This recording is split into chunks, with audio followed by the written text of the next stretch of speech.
اچھا یہ تو ہوگی ایک بات، یہ اس صورت میں ہے یہ نصاب کہ جب کسی کے پاس یہ اموال صرف ایک ہے، صرف سونا باقی کچھ بھی نہیں تو 7.5 تولہ سونا، صرف چاندی باقی کچھ بھی نہیں تو 52.5 تولہ چاندی، یہ تھا۔ لیکن اگر کسی کے پاس مکس ہے، مکس کا کیا مطلب، ان چار میں سے دو یا تین یا چاروں چیزیں ہیں کسی کے پاس، کچھ سونا ہے کچھ پیسے، کچھ سونا کچھ چاندی کچھ مال تجارت، یا کچھ سونا کچھ مال تجارت، کچھ سونا کچھ چاندی، کچھ سونا کچھ پیسے، مطلب ایسے ہے، مکس ہے۔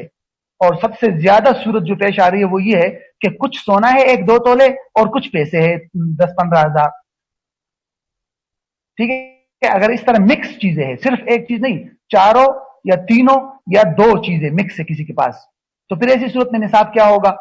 تو اس سلسلے میں فقہا کا اختلاف ہے، لیکن جو امام ابو حنیفہ رحمۃ اللہ علیہ کی رائے ہے اور جس پر فتویٰ دیا جاتا ہے وہ یہ ہے کہ ایسی صورت میں جتنی چیزیں اس کے پاس مکس ہے ان سب چیزوں کی ویلیو نکالے، قیمت نکالے، اور دیکھے کہ 52.5 تولہ چاندی کی قیمت کے برابر پہنچ رہا ہے تو اس کے وہ نصاب کے برابر ہے، اس پر زکوٰۃ ہے۔ میں آپ کو ایک مثال دیتا ہوں،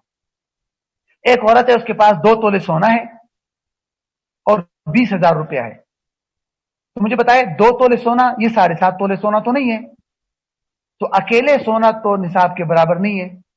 اور کیش کو اگر ہم دیکھتے ہیں تو 20,000 ہے، صرف کیش بھی نصاب کے برابر نہیں ہے، کیش کا تو 52.5 تولہ چاندی کے برابر ہونا چاہیے تھا، وہ اکیلے اگر ہم دیکھیں گے دونوں کو تو دونوں نصاب کے برابر نہیں ہے، لیکن اس عورت کے پاس چونکہ دونوں چیزیں ہیں تو دونوں چیزوں کی ویلیو کو نکالیں گے۔ اب 20,000 روپے یہ 20,000 ہو گئے، اور 2 تولے سونا اگر آپ 80,000 روپے تولہ سونا کر لیں گے تو 1,60,000 روپے وہ، اور 20,000 روپے یہ 1,80,000 روپے تقریباً بن گئے، تو 1,80,000 روپے تو نصاب کے برابر ہے، کیونکہ 52.5 تولہ چاندی کی قیمت 50,000 تک ہے اور اس عورت کے پاس 1,80,000 کے بقدر ہے، تو اس لیے اس کے اوپر نصاب لازم ہوگا اور اس کے اوپر زکوٰۃ کی ادائیگی لازم ہوگی۔